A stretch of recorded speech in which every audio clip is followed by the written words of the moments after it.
Bonjour à vous toutes et à vous tous et merci d'être avec nous. Vous êtes sur 01net TV, 01net TV qui est à Lille pour ces prochaines 48 heures. Nous allons vous faire vivre le FIC. Vous le savez, c'est le Forum international de la cybersécurité. C'est le 10e FIC cette année, c'est un événement. Et tout comme l'année dernière, on vous propose durant ces 48 heures de vivre les grandes problématiques de la cybersécurité en France. Et Dieu sait si elles sont nombreuses, avec des échéances importantes cette année. On va en parler demain avec Jérôme Colombin qui sera aux côtés de Noémie Lefebvre-Marek qui va co-animer avec moi tous ces plateaux télé. Bonjour Noémie. Bonjour François, je suis ravi de vous retrouver. Je suis ravi d'être avec toi. C'est moi. Alors tout au long de cette journée, plusieurs rendez-vous avec en point d'orgue à 18h, un 01 live spécial cybersécurité, ici même, au Grand Palais. D'ailleurs, si vous êtes dans les parages, n'hésitez pas à venir nous rendre visite, ça nous fera plaisir. Noémie, pour commencer, on va parler de cybersécurité, de ransomware et d'assurance. Exactement, et on va tout de suite présenter nos invités pour parler de ce thème qui nous préoccupe un petit peu particulièrement cette année. Astrid Marie Pierson, bonjour. Bonjour. Vous êtes directrice des souscriptions chez Hiscox France. Est-ce que j'ai bien prononcé? Parfaitement. On est ravis. Et puis Olivier Pantaléo, vous êtes président de Provadis. Enchanté, merci d'être avec nous. Enchanté, de même. Bonjour. Merci.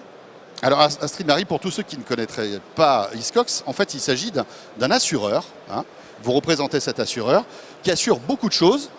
Et vous nous disiez tout à l'heure, alors on va rentrer dans le détail de ce que vous assurez dans ce cas précis ici au FIC, mais vous assurez par exemple aussi des choses assez étonnantes, des salariés qui seraient victimes de kidnapping. Oui, on assure beaucoup de choses chez Hiscox. C'est dans l'ADN de cette entreprise-là d'avoir une approche de spécialiste. Donc on va assurer des collectionneurs d'art, on va assurer des entreprises contre les risques de kidnapping, on va assurer leur RC professionnel aussi, on va assurer des habitations haut de gamme, des risques spéciaux, enfin beaucoup de choses. Et puis des cyber-risques. Et puis des cyber-risques, on va en parler donc. Est-ce que Olivier, de la même manière, vous pourriez nous parler de ce que fait Provadis? Alors Provadis, c'est un cabinet d'audit et de conseil spécialisé en cybersécurité avec plusieurs savoir-faire, tout ce qui est offensif, tout ce qui est test d'intrusion, donc audit de code, donc toutes les méthodes de hacking. Donc on est des hackers éthiques, mais on a aussi toute la partie défensive où on accompagne le client, en gros dans la mise en place de systèmes de management de la sécurité pour couvrir et adresser les risques. Alors ce qui est intéressant, c'est que tous les deux, vous assurez en fait les risques informatiques pour les entreprises. Et ça, c'est quand même assez étonnant parce qu'on sait que des attaques de cybersécurité peuvent avoir des conséquences dramatiques pour des entreprises, qu'elles soient petites ou grandes d'ailleurs. Et l'une des attaques les plus médiatisées, les plus graves, c'est sans doute les ransomware. Olivier, est-ce que vous pouvez nous expliquer, avant de rentrer dans le détail de votre offre, ce qu'est un ransomware et en quoi ça peut mettre à terre, à genoux, une entreprise aujourd'hui? Alors, un ransomware, c'est un logiciel malveillant qui va chiffrer les données et l'utilisateur, pour qu'il puisse déchiffrer la donnée, il va devoir payer une rançon. En gros, ça va chiffrer toutes les données auxquelles l'utilisateur a accès. Donc, que ce soit des données locales ou que ce soit des données sur le réseau. Donc, ça peut paralyser une entreprise. On l'a vu avec WannaCry, on l'a vu avec NotPetya. 2017 a été, entre guillemets, l'année du ransomware. En 2016, d'ores et déjà, la France est rentrée dans le top 5 des pays les plus impactés par le ransomware. En termes de chiffres, je crois que le coût du ransomware en 2016, c'est 350 millions d'euros. Donc ce qui n'est pas négligeable, rien que pour la France, tout en sachant que le montant d'une rançon, ça a tendance à monter, surtout avec le prix du Bitcoin, le change du Bitcoin, mais ça va de $300 à $500 à $1000. Donc ce ne sont pas des grosses sommes, mais mis bout à bout, ça génère un revenu non négligeable. Et qu'est-ce qui fait selon vous que la France est dans ce top 5 des pays les plus infectés par les ransomware? Je pense que on a eu ce cas de figure sur les États-Unis, sur l'Asie. Maintenant, ça se concentre sur l'Europe. Donc, par rapport aux mesures de sécurité, aux mesures de protection qui sont mises en place, en fait, ça tape tout azimut. Donc, aujourd'hui, ça cible aussi bien l'individu, la personne, donc dans son contexte personnel, que l'entreprise. Et donc, peut-être qu'en France ou en Europe, on a des excès de confiance et on est peut-être moins secure, ou on imagine, on pense que la donnée ou notre PC n'a pas de valeur. Or, aujourd'hui, on se rend compte que tout a une valeur sur le net et tout se monnaie. Et donc, le ransomware a touché tout le monde. et avec des montants de rançon qui sont entre guillemets petits, dérisoires, et qui vont dans la masse générer un revenu non négligeable. Bien sûr. C'est-à-dire que en fait, tous ces pirates sont malins, ils savent qu'il ne faut pas taper très fort pour que vite ils touchent l'argent, pour que les entreprises donnent l'argent et qu'elles débloquent après, qu'elles débloquent en fait les systèmes. Et est-ce qu'elles débloquent toujours les systèmes après qu'on les ait payés? Alors, on n'a jamais la garantie, dès lors qu'on paye, que le rançon, enfin qu'on va pouvoir recouvrir les données.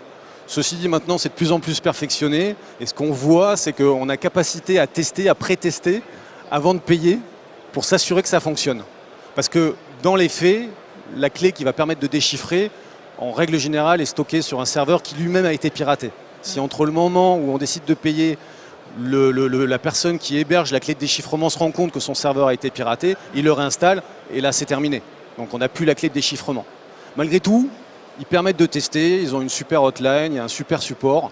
Et donc ça s'est énormément professionnalisé. Ils cherchent la rentabilité comme les entreprises. C'est incroyable. Et donc ils tapent tout azimut, toute taille d'entreprise, tout secteur d'activité.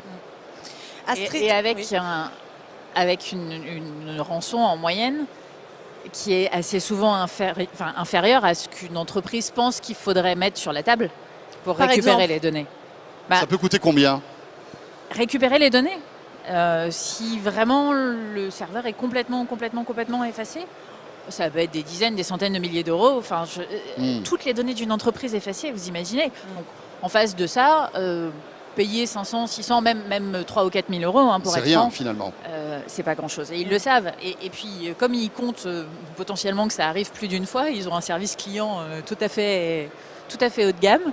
Ils sont hyper réactifs, ils sont très gentils, ils sont très aimables. Bonjour, n'hésitez pas, nous recherchons votre correspondant. C'est un peu ça. Et ce qui est intéressant, c'est que pour certains, nos clients, au final, quand ils voient le prix de la rançon, pour certains préfèrent payer parce que ça leur coûte moins cher que de demander à l'informatique interne ou de rapatrier des bandes de sauvegarde pour restaurer. Le coût est moindre pour l'entreprise et ça va beaucoup plus vite. Donc les entreprises qui nous disent non, on ne va pas payer, combien ça coûte?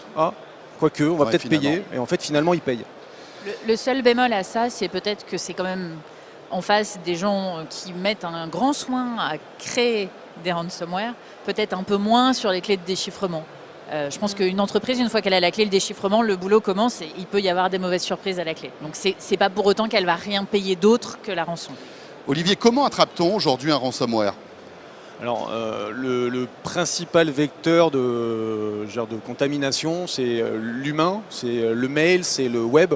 On reçoit un mail, un vrai mail, un faux mail ou un mail dans lequel on a un lien qui comporte un logiciel malveillant. L'utilisateur pense légitimement cliquer sur un mail légitime et en gros il va infecter son poste et donc du coup par ricochet il va infecter le réseau. De la même façon, il va sur un site web, le site web a été contaminé, il clique sur un lien et télécharge une pièce jointe et en gros il se retrouve avec un logiciel malveillant qui sur son poste de manière complètement transparente va chiffrer en gros les données auxquelles l'utilisateur a accès.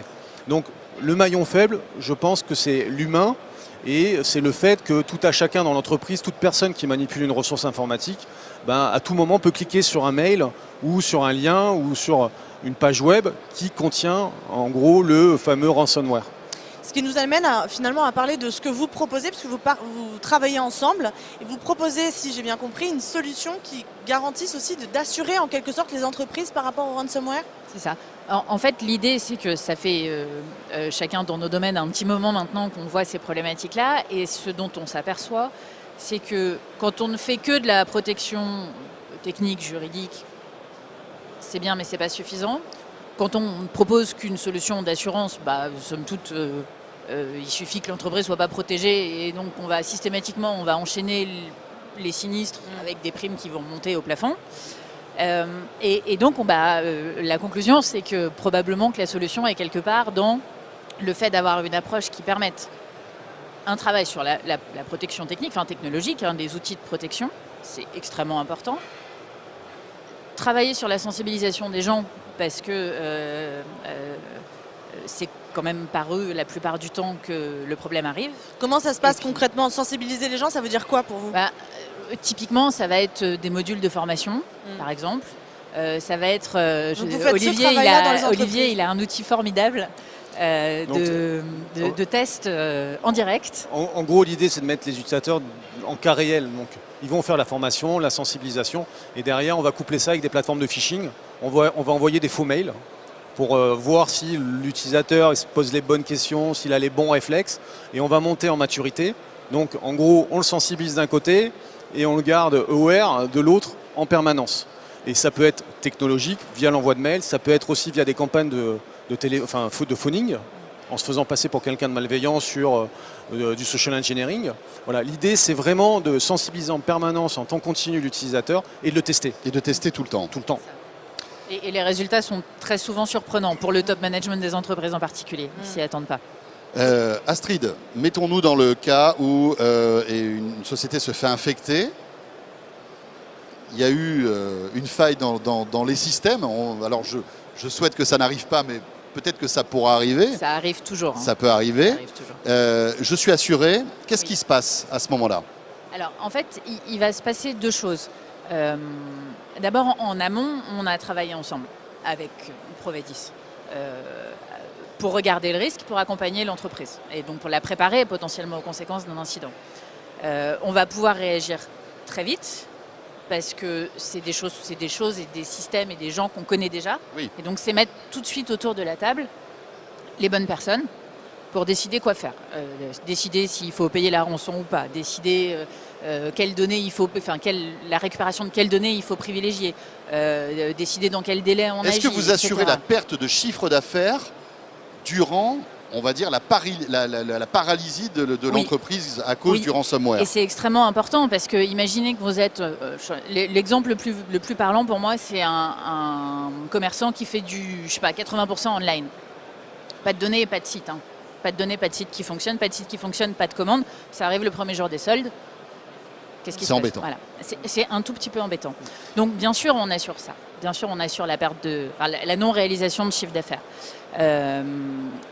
Mais une fois qu'on a dit ça, il faut quand même s'accompagner de gens qui permettent de résoudre le problème, en fait. Et le fait d'avoir travaillé en amont avec une entreprise comme Provadis, ça nous permet de savoir tout de suite beaucoup plus rapidement et avec beaucoup plus de pertinence quoi faire après l'incident. Et donc de mieux accompagner l'assuré, c'est-à-dire qu'il va avoir moins de chances d'avoir un problème. Parce que quand même, tout ce qu'on met en place, ça a un impact, même si ce n'est pas une obligation de résultat. S'il a un problème, probablement que ça lui coûtera moins cher. Et donc la conséquence, c'est que en termes d'assurance, on va aussi être mieux disant. C'est un cercle vertueux en fait. Plus on travaille tout ça, plus le risque est de meilleure qualité.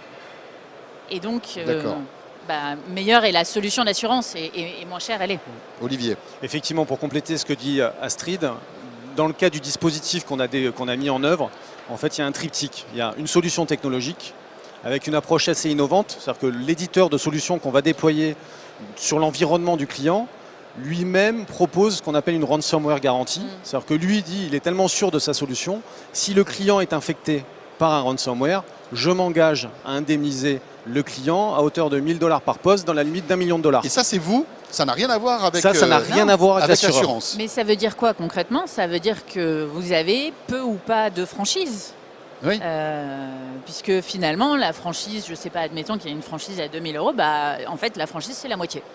Donc finalement, ensemble, vous éduquez quelque part les entreprises, vous les aidez à ne pas être confrontés à ce genre de problème, vous faites de la prévention et elles se tournent vers vous finalement, vraiment, si tout a échoué. Ouais. En fait, l'idée, c'est vraiment d'arriver avec quelque chose qui va permettre de maîtriser le risque. Et donc, ce quelque chose, c'est vraiment la solution technologique, le service managé. Malgré tout, on n'est jamais à l'abri, on va dire, qu'un ransomware passe. Le 0 ou le 100% de sécurité, ça n'existe pas. Et derrière, il y a la police d'assurance. Et la police d'assurance, elle va couvrir effectivement suite au sinistre. Mais on parle du fameux RGPD, je vois RGPD partout. On va en parler. Obligation de notification. Donc l'assureur va donner des capacités financières à l'entreprise pour diligenter tout l'accompagnement. Expertise technique, expertise juridique, aller défendre, aller monter un dossier, montrer que on a été victime et qu'on avait fait tout le travail. Et tout ça, c'est pris en charge par l'assurance. Donc, il y a vraiment le triptyque techno, service manager, expertise technique, assurance. Et dans la partie assurance, on substitue le questionnaire classique part une sorte de Moody's de la cybersécurité, une sorte de rating de la cible pour voir sa maturité SSI. Alors effectivement, c'est un surcoût tout ça. Alors c'est un surcoût. Ça coûte combien? Oui et non. Parce qu'en réalité, quand on fait ça, les risques qu'on prend sont meilleurs. Et si les risques qu'on prend sont meilleurs, bah, ça nous permet évidemment d'avoir un meilleur service. Exactement. Donc ça coûte cher, bien sûr que ça a un coût, mais ça a un coût qui finalement est très vite rentabilisé en réalité en cas d'incident. Et puis ça apporte une sérénité pour l'entreprise qui n'a pas de prix. Mais ça coûte combien? Parce qu'on tourne autour du pot. C'est quoi? C'est quelques pourcentages comment on arrive à chiffrer ça? Sur la partie technologique, en gros, on est sur le coût d'une solution d'antivirus ou équivalent Next Generation sur le poste de travail ou sur les serveurs, avec en gros un partenariat avec Hiscox et des tarifs négociés pour les PME, TPE, PME, TI. Ça, c'est important. Tout ça, c'est par poste, en fait. Ça, c'est par poste ou par serveur. En fait, on va protéger la ressource. On va se mettre au plus près de l'infection.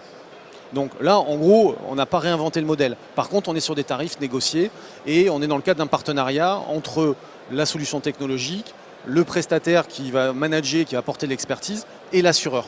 Et après, sur la police d'assurance. Et sur la prime d'assurance, alors c'est compliqué pour moi de vous donner une prime dans l'absolu, mais les plus petites primes qu'on a, elles commencent à 500 € et elles vont jusqu'à... Ça dépend des entreprises, de leur taille, de leur activité, de leur niveau de sécurité, etc. Non, 500 € par an. Par an, mais par poste? Non. Non, d'accord, pour la société en fait, pour l'entreprise. C'est pour ça que je vous dis, ça dépend évidemment derrière de la taille, du dimensionnement, etc. Voilà. Mais c'est pas nécessairement, et je pense que c'est aussi un des, j'allais dire une des légendes urbaines en la matière, ça coûte pas nécessairement extrêmement cher. D'accord. C'est une forme quand même de préfinancement d'un plan de réponse à incident, en particulier dans le cadre de ce partenariat-là, où c'est du clé en main quasiment. Et l'idée, c'est vraiment d'en faire et d'essayer de permettre aux entreprises d'en faire un outil de gestion de risque, pas un outil d'assurance ou un outil de gestion de risque qui adresse vraiment de manière globale le sujet. J'ai peut-être une question bête, mais là on parle des entreprises. Mais moi, ça m'intéresse tout ça en tant que particulier. Est-ce qu'on peut imaginer demain avoir une assurance pour nos données perso aussi et souscrire pour quelques euros par mois ce type de choses? Ça pourrait arriver? Ça existe déjà? C'est des choses auxquelles on réfléchit évidemment. Maintenant, si vous voulez, les individus de manière générale sont, j'allais dire, ils sont déjà mieux protégés par la réglementation que les entreprises. Là où les entreprises sont responsabilisées, aujourd'hui, les particuliers sont aussi protégés. victimes de ransomware, hein, de la même manière que les entreprises. Après, la difficulté à ce moment-là, ça va aussi être le coût pour chaque individu de l'assurance. Ce qu'une entreprise peut budgéter, rationaliser, vendre à ses actionnaires, ses salariés, ses investisseurs, un particulier, il le supporte de la même manière qu'il supportera sa multirisque habitation, qu'il ait des sinistres ou qu'il n'en ait pas.